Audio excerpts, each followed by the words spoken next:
السلام علیکم. Welcome to our channel Novelistan Urdu novels library. کیسے ہیں آپ سب لوگ؟ امید ہے آپ سب لوگ ٹھیک ٹھاک ہوں گے، خیریت سے ہوں گے. آج آپ کے لیے لے کر آئی ہوں ناول جانے جاگیر کی نیو ایپیسوڈ. آج آپ نے اس کی پہلے بھی ایک ایپیسوڈ پڑھی ہے، آج اس کی ڈبل ایپیسوڈ دھماکہ تھا. ایپیسوڈ 9 آپ نے پہلے پڑھی تھی، ابھی اس کی لے کر آئی ہوں ایپیسوڈ نمبر 10. جلدی سے چینل کو سبسکرائب کر دیں، ویڈیو کو لائک کیجیے گا، شیئر کیجیے گا، ریویوز دیجیے گا، بیل آئیکن کو ضرور پریس کیجیے گا تاکہ آپ کو تمام ایپیسوڈ کی نوٹیفیکیشنز جو ہیں وہ وقت پر مل سکیں. ناول ہے جانے جاگیر، رائٹر ہیں عروج اور قسط نمبر ہے 10. روشنیوں میں نہائی حویلی اس وقت دلہن لگ رہی تھی. پوری حویلی کو گولڈن لائٹ سے سجایا گیا تھا. ہر طرف تازہ پھول لگے ہوئے تھے جن کی خوشبو سے پوری حویلی مہک رہی تھی. آج آئلہ کے گھر مایوں تھی، جبکہ رائد نے مایوں بیٹھنے سے انکار کر دیا تھا. اس کا کہنا تھا اس کے پاس اور بھی بہت سے ضروری کام ہیں ایک جگہ بیٹھنے کے علاوہ، اور اس نے وہ کیوں کہا تھا تراب خان اچھے سے جانتے تھے. تراب خان کے کافی ارمان تھے اپنے بیٹوں کی شادی کو لے کے، مگر رائد نے جیسے قسم کھا رکھی تھی کہ وہ ان کا کوئی ارمان پورا نہیں کرے گا. نوال اور نور بیگم کے ساتھ خاندان کی چند خواتین آئلہ کی طرف جا رہی تھیں. بارات 2 دن بعد تھی، مگر حویلی میں ابھی سے بارات والا ماحول لگ رہا تھا. ہر کوئی تیاری میں مگن، ادھر سے ادھر مصروف انداز میں آتا جاتا نظر آ رہا تھا. مگر ایسے میں کوئی بہت ہی فرصت سے پرسکون سا اپنے کمرے میں لیٹا فون چلانے میں مصروف تھا، جبکہ دوسرے ہاتھ میں سگریٹ پکڑے تھوڑی تھوڑی دیر بعد گہرے گہرے کش لگا رہا تھا. اسے کوئی فرق نہیں پڑتا تھا کہ باہر کیا ہو رہا ہے اور کیا نہیں، وہ بس اپنے کام میں لگا ہوا تھا کہ دفتر اس کا فون بجا. اپنے خاص آدمی جواد کی کال آتے دیکھ اس نے فوراً فون اٹھایا. ہاں بولو. فون کان سے لگائے، آنکھیں موندے، سگریٹ لبوں میں دبائے گہرا کش لگایا. سر، آپ کے خلاف ایک نیوز سوشل میڈیا پہ کافی تیزی سے وائرل ہو رہی ہے. جواد نے تھوڑا گھبرا کے اطلاع دی. جواد، تم نے مجھے صرف یہ بتانے کے لیے فون کیا ہے؟ یار، ایسی خبریں تو آئے روز میرے خلاف چلتی رہتی ہیں، اس میں کون سی بڑی بات ہے؟ وہ لاپرواہی سے بولا، کیونکہ اس کے لیے یہ عام سی بات تھی. جب سے وہ سیاست میں آیا تھا تب سے ہی اس کے خلاف خبریں آنا شروع ہو گئی تھیں. سر، یہ خبر ہے تو چھوٹی، مگر اس سے آپ کو کافی نقصان ہو سکتا ہے. جواد نے خطرے سے آگاہ کیا. کیا مطلب؟ اس کے ماتھے پہ بل آئے. سر، ایک لڑکی نے ہر پلیٹ فارم پہ آپ کے خلاف ایک نیوز بریک کی ہے کہ آپ نے بہت سی لڑکیوں کے ساتھ زیادتی کی ہے، انہیں اپنے پیار کے جال میں پھنسا کے ان کا فائدہ اٹھایا ہے، اور جب اپنا مطلب پورا ہو گیا تو ان کو دھمکایا بھی ہے کہ اگر انہوں نے کسی کو بھی کچھ بتایا تو ان کی ویڈیوز اور تصاویر وائرل کر دیں گے. اور یہ خبر جنگل میں آگ کی طرح پھیل گئی ہے. پورے سوشل میڈیا پہ یہی نیوز چل رہی ہے، اور ہر ٹی وی چینل پہ بھی لوگ آپ کے خلاف کھڑے ہونا شروع ہو گئے ہیں، جن کا فائدہ ہماری مخالف پارٹی اٹھا رہی ہے. جواد نے جلدی جلدی ساری بات اس کے گوشے گزار کی، جس سے جزلان ایک جھٹکے سے اٹھ کے بیٹھا. تو تم لوگوں نے کچھ کیا کیوں نہیں؟ تم لوگ بھی میڈیا کو جمع کر کے اس خبر کو جھوٹا ہونے کا بیان دو. جزلان غصے سے دھاڑا. اس کے لیے بہت سی خبریں چلی تھیں، مگر اس نے آرام سے سب کو اگنور کر دیا تھا. مگر یہ خبر اگنور کرنے والی نہیں تھی. اس ایک خبر کی وجہ سے اس کی کرسی جا سکتی تھی. سر، ہم نے بیان دے دیا ہے، مگر اس کا پھر بھی کوئی فائدہ نہیں ہے. آہستہ آہستہ لوگ آپ کے خلاف ہونا شروع ہو گئے ہیں. جواد نے اس کے غصے میں مزید اضافہ کیا تھا. کون ہے وہ لڑکی جس نے یہ خبر پھیلائی ہے؟ وہ جبڑے پیچھے ایک ایک لفظ چبا کے بولا. اس کے شدید غصے کا پتہ اس کے ہاتھ اور گردن کی پھولی رگیں دے رہی تھی. ایمل خان نام ہے اس کا، جرنلسٹ بن رہی ہے اور گلشن میں رہتی ہے. جواد پہلے سے ہی ساری انفارمیشن نکلوا کے بیٹھا تھا. ٹھیک ہے، میں آ رہا ہوں، تم مجھے شہر شروع ہونے والے راستے پہ ملو. جزلان ضبط سے کہتا، لال سرخ آنکھیں لیے جلتا سگریٹ زمین پہ پھینکتے اس پہ سے چلتا ہوا تیزی سے کمرے سے نکل گیا. رکو جزلان. اسے جلدی میں حویلی سے نکلتے دیکھ لان میں موجود تراب خان نے اسے روکا. بابا، میں ابھی جلدی میں ہوں، وہ انہیں سپاٹ انداز میں جواب دیتا. ان کی سنے بغیر تیزی سے باہر نکل گیا. وہ جتنے غصے میں تھا یہاں رک کے کوئی تماشا نہیں لگانا چاہتا تھا، بس جلد سے جلد اس لڑکی کے گھر پہنچنا چاہتا تھا جس نے جزلان خان سے پنگا لیا تھا.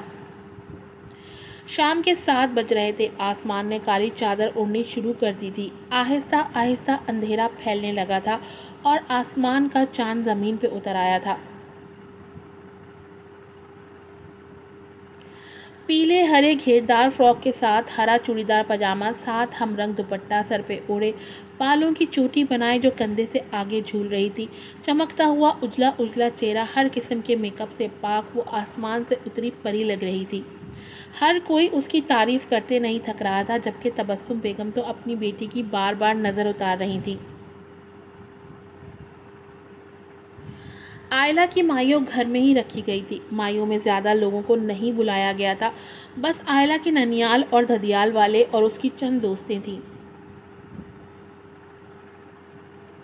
عورتیں ساری اندر لاؤنج میں تھیں، جبکہ آئلہ کے پردے کو مد نظر رکھتے ہوئے مرد حضرات کا انتظام لان میں کیا گیا تھا۔ سبھی نسم کرنے میں مصروف تھے جب 4 ملازمائیں ہاتھوں میں تھال پکڑے لان میں داخل ہوئیں۔ ان کے ساتھ نور بیگم اور نوال بھی تھیں۔ تبسم بیگم ان کے استقبال کے لیے آئلہ کے پاس سے اٹھ کے ان لوگوں کی طرف بڑھی۔ آئیے، آپ ہی لوگوں کا انتظار تھا۔ نور بیگم نے باری باری انہیں سب سے ملوایا تو تبسم بیگم نے مسکراتے ہوئے انہیں خوش آمدید کہا۔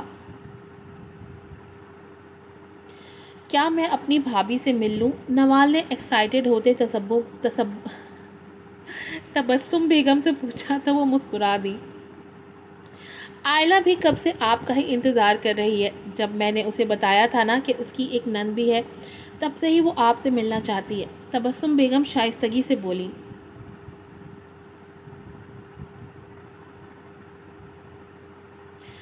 شادی کی تاریخ رکھنے کے بعد تراب خان نے انہیں حویلی کھانے پہ بلایا تھا۔ جب ہی تبسم کی نوال سے ملاقات ہوئی تھی، وہ انہیں بہت اچھی لگی تھی۔ سیدھی سادھی بہت معصوم سی لڑکی انہیں کافی پسند آئی تھی۔ واو، میں ابھی جا کے ملتی ہوں۔ وہ بچوں کی طرح خوش ہوتی تیزی سے آئلہ کی جانب بڑھ گئی۔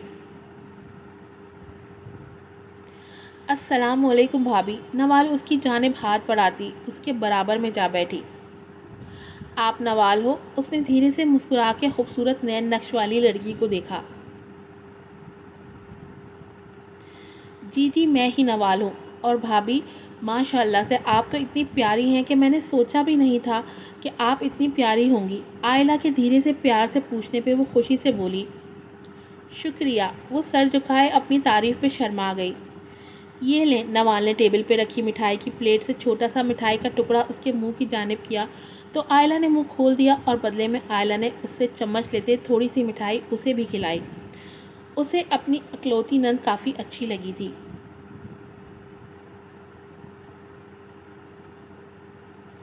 بس 2 دن کی بات اور ہے بھابھی، پھر آپ کے آنے سے ہماری حویلی میں رونق ہو جائے گی اور مجھے امید ہے آپ رائد بھائی کو بھی بدل دیں گی۔ نوال خوشی سے کہتی آخری بات دل میں بولی۔ اسے نور بیگم نے بتایا تھا کہ آئلہ ایک ملنسار اور سلجھی ہوئی لڑکی ہے اور رائد جس طرح دیوانوں کی طرح اس سے محبت کرتا ہے، انہیں یقین تھا آئلہ آ کے اسے ضرور بدل دے گی، رائد کے دل سے ان سب کے لیے نفرت کو مٹا دے گی۔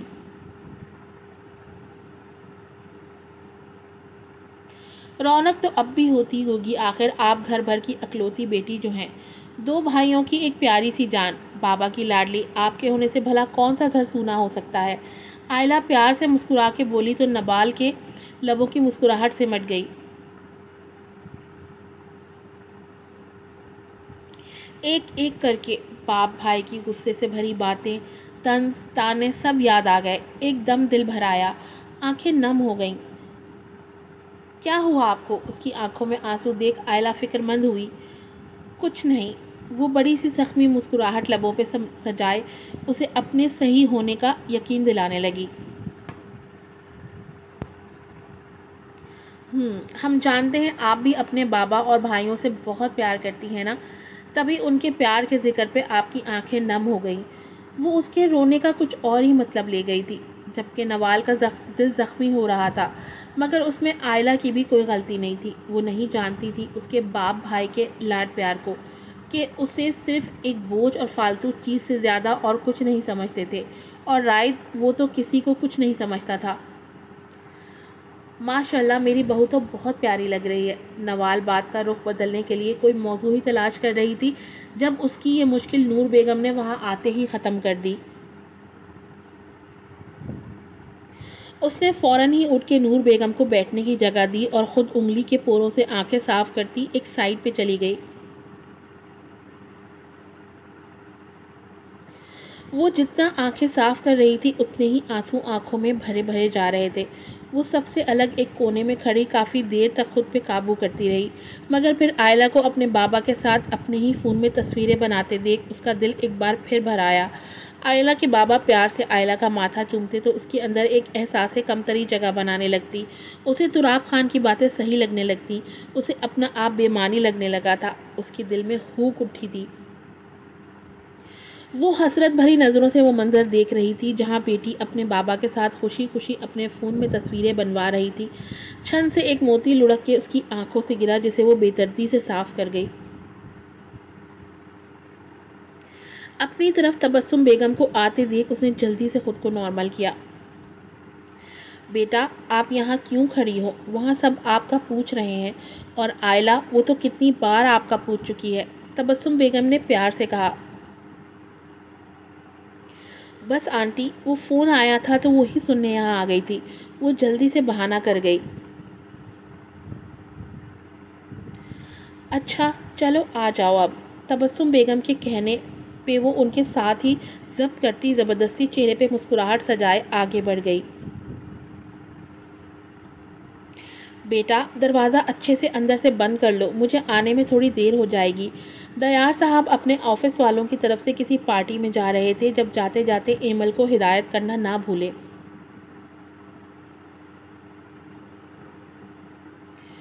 جی بابا آپ بے فکر ہو جائیں، میں اچھے سے دروازہ بند کر لوں گی۔ ایمل انہیں بے فکر کرتی ان کے پیچھے ہی دروازے تک آئی۔ جب تک وہ چلے نہ گئے وہ دروازے پہ کھڑی انہیں دیکھتی رہی اور ان کے جاتے ہی دروازے کو اچھے سے لاک کر کے اندر آ گئی۔ اندر آتے ہی وہ کچن میں گھستی اپنے لیے چائے بنانے لگی۔ 10 منٹ بعد وہ چائے اور بسکٹ لیے لاؤنج کے صوفے پر بیٹھی ٹی وی دیکھنے کے ساتھ چائے انجوائے کر رہی تھی۔ چینل بدلتے ہی اس کی نظر نیوز سے گزری جہاں جزلان خان کے خلاف اس کی گئی پوسٹ کے اوپر چرچے ہو رہے تھے۔ اس نے تو سوچا بھی نہیں تھا کہ اتنی جلدی اس کی پوسٹ پورے ملک میں پھیل جائے گی۔ وہ ابھی ٹی وی میں مگن مسکراتے ہوئے جزلان خان کے خلاف چلتی ہیڈ لائن کو دیکھ اور پڑھ رہی تھی جب ہی دفتر باہر کا دروازہ بجا۔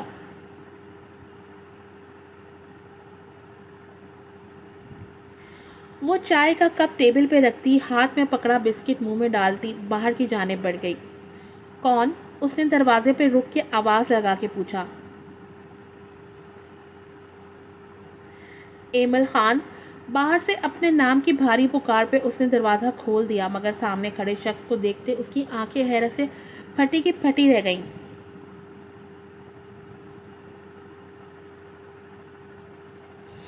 ہیلو مس کیسی ہو؟ جزلان خان سرخ آنکھیں لیے قدم بڑھاتا گھر میں داخل ہوا تو ایمل بے ساختہ 2 قدم پیچھے ہٹی۔ جزلان کے پیچھے اس کے کچھ گارڈز اندر تو کچھ گارڈز باہر دروازے پہ ہی رک گئے جبکہ وہ سکون سے اندر آتا پورے گھر پہ ایک ٹائرانہ نظر ڈال رہا تھا۔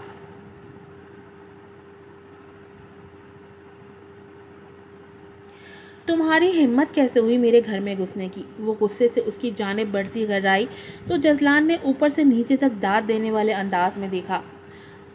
آتی تو تم میرے قد کے برابر بھی نہیں ہو مگر ہمت تم میں بڑی ہے جو جزلان خان سے پنگا لیا ہے۔ اپنے کندھے سے نیچے آتے اس کے وجود کو دیکھتے اس نے طنز کیا تو ایمل مٹھیاں بھیج کے رہ گئی۔ ابھی اور اسی وقت یہاں سے نکل جاؤ ورنہ میں پورے محلے کو جمع کر لوں گی۔ وہ دبا دبا دھارتی اس کی آنکھوں میں اپنی شربتی آنکھیں ڈالے بے خوف لہجے میں کہتی جزلان خان کو مسکرانے پر مجبور کر گئی۔ وہ پہلی لڑکی تھی جو جزلان خان کے سامنے آنکھوں میں آنکھیں ڈالے آواز اونچی کرنے کی ہمت کر گئی تھی ورنہ جزلان خان کی کسی کے باپ کی اونچی آواز برداشت نہ کرے۔ جانتی ہو تم میں ہمت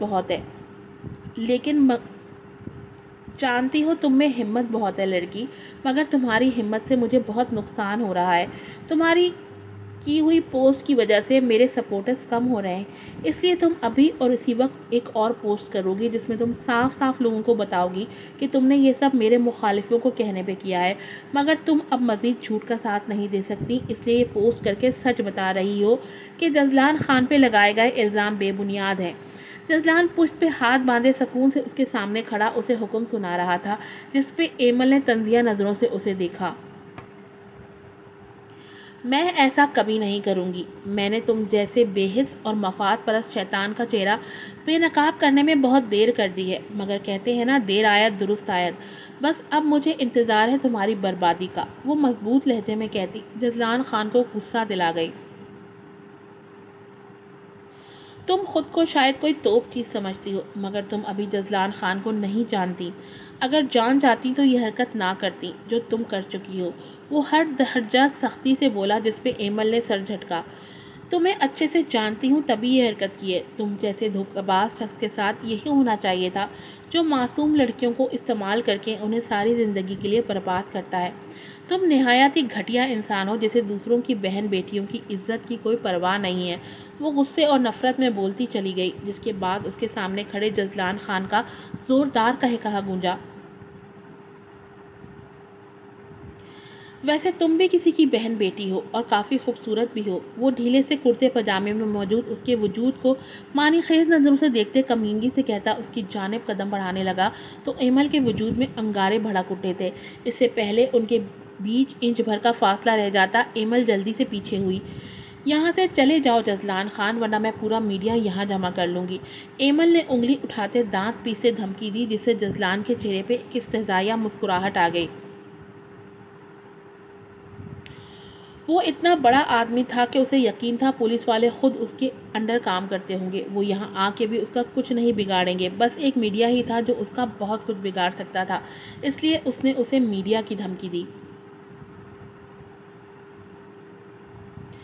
جس کو بلانا ہے بلا لو، میں یہیں بیٹھا ہوں۔ جزلان سکون سے جا کے لان میں رکھی کرسی پہ بیٹھ گیا، جس پہ ایمل صبر کی گھونٹ بھرتی اندر بڑھ گئی۔ تقریباً 5 منٹ بعد وہ ہاتھ میں فون پکڑے باہر آتی سیدھے جزلان کے سامنے کھڑی ہوئی۔ میں میڈیا رپورٹرز کو فون کر چکی ہوں، ابھی بھی وقت ہے تمہارے پاس، چلے جاؤ یہاں سے اور کبھی دوبارہ میرے راستے میں مت آنا۔ وہ گہری سانس بھرتے ضبط سے بولی، مگر جزلان پہ کوئی اثر نہ ہوا۔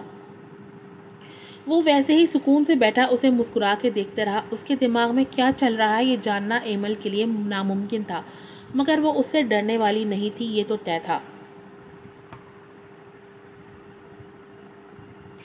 15 منٹ بعد ہی 4-5 گاڑیاں آگے پیچھے اس کے دروازے پہ رکیں۔ گلی میں ہلچل کے سبب لوگ گھروں سے نکل کے باہر آ گئے تھے، مگر دیار صاحب جیسے شریف آدمی کے دروازے پہ ہٹے کٹے آدمیوں اور میڈیا کے نمائندوں کو دیکھتے سبھی حیران تھے کہ آخر ماجرا کیا ہے۔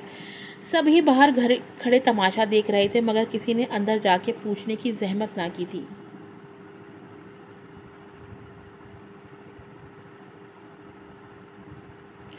کیا آپ ہی ایمل ہیں؟ ایک لڑکی ہاتھ میں مائک پکڑے ایمل کے پاس آئی، جو اب دروازے کے پاس ہی کھڑی تھی۔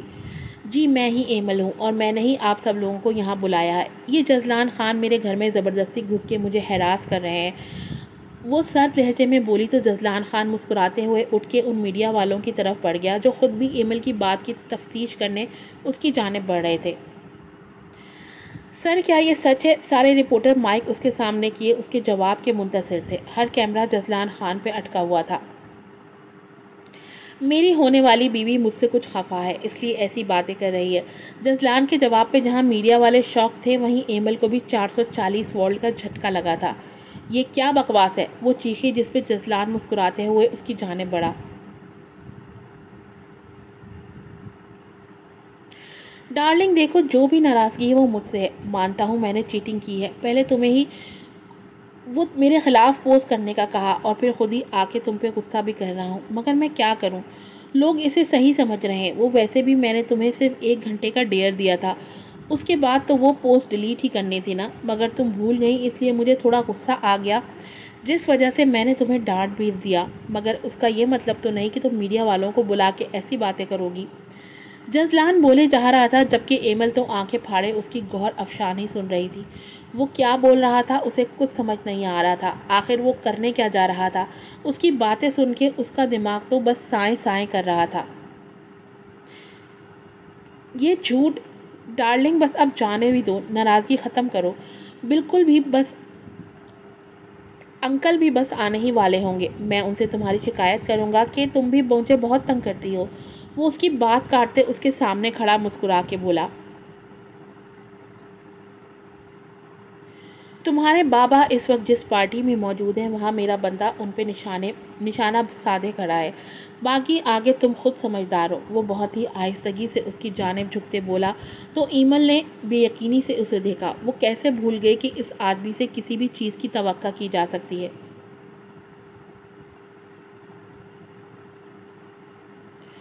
مس ایمل، یہ سر کیا کہہ رہے ہیں؟ کیا یہ سچ ہے مس ایمل؟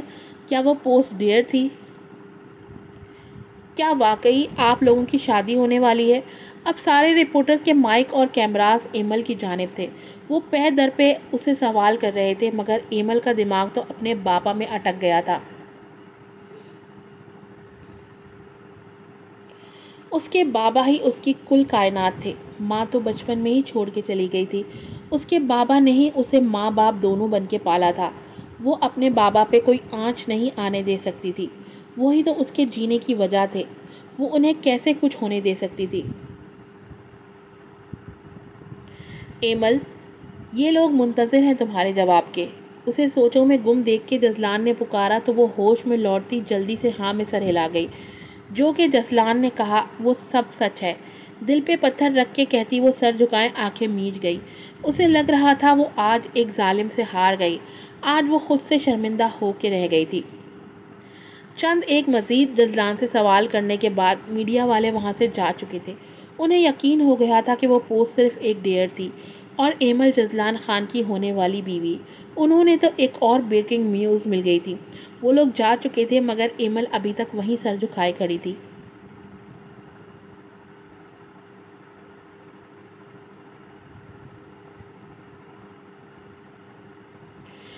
بہادر کے ساتھ ساتھ سمجھدار بھی ہو اور میرے ٹکر کی بھی۔ اب مزہ آئے گا تمہارے ساتھ مقابلے میں۔ تیار ہو جاؤ جزلان خان سے ہارنے کے لیے۔ جزلان خان تمسخرانہ انداز میں کہتا گھر سے باہر نکل گیا تو ایمل نے جلدی سے دروازہ بند کیا اور دروازے کے ساتھ لگتی اپنے ذہن کے گھوڑے دوڑانے لگی۔ اس کے ساتھ یہ اچانک کیا ہوا تھا اسے سمجھ نہیں آ رہا تھا۔ اسے تو جزلان خان کو ہرانے کے لیے میڈیا کو یہاں بلایا تھا، اس کا مکروہ چہرہ دکھانے کے لیے انہیں بلایا، مگر جزلان خان جیسے شاطر آدمی نے اس کی چال اسی پر الٹ کے اسے بہت بری طرح پھنسا دیا تھا، جبکہ خود تو وہ آرام سے بری و ذمہ ہو گیا تھا۔ ایمل کے لیے اس مشکل سے نکلنا شاید ہی اب کبھی ممکن تھا، مگر وہ خود سے عزم کر چکی تھی کہ چاہے جو بھی ہو جائے وہ ہمت نہیں ہارے گی، ہر وقت جزلان خان کا ڈٹ کے مقابلہ کرے گی اور اسے ہرائے گی بھی۔ آج کی ایپیسوڈ یہیں پر ختم ہوتی ہے۔ امید ہے آپ کو پسند آئی ہوگی۔ آپ لوگوں سے ریکویسٹ ہے کہ چینل کو لازمی سبسکرائب کیجیے گا، ویڈیو کو لائک کیجیے گا، شیئر کیجیے گا۔ آپ کے لائکس، شیئرز، ریویوز جو ہیں وہ ہماری موٹیویشن ہوتے ہیں، تو میری ڈھیر ساری موٹیویشن بڑھائیے گا۔ پھر ملوں گی آپ سے نئی ایپیسوڈ کے ساتھ۔ السلام علیکم۔